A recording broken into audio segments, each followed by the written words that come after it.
Hai, saya Mr. Ku. Hari ini saya nak introduce satu kerusi Prime.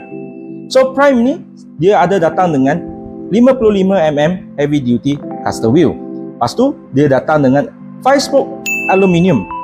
Gas lift dia kita pakai gas lift class 4 punya gas lift full black. Nampak lebih luxury.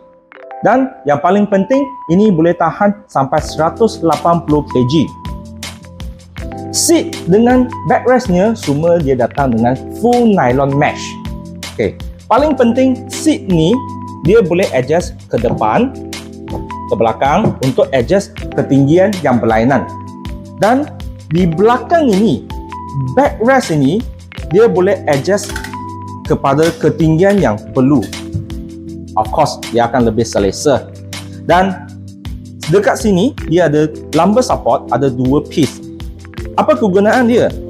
Semasa you nak rasa dia lebih selesa, you boleh unlock.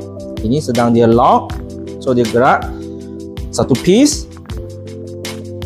you unlock dia. You boleh gerak atas sini.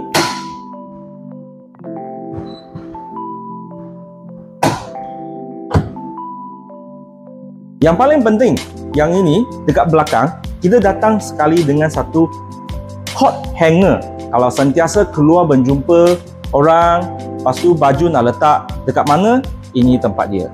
Dia boleh letak satu hot hanger. Sampai headrest. Headrest yang ini, dia boleh ke depan, adjust ke depan, turun, bawah. Selain daripada ni, dia boleh adjust ke atas juga. Seperti ini. Armrest ni pula dia boleh adjust depan, belakang, left, right dan juga ketinggian naik turun. So semasa satu hari bekerja yang penat, kita boleh buka tapak kaki ni.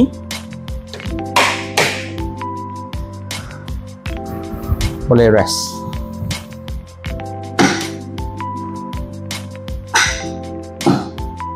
Safety unlock. Kita boleh simpan balik.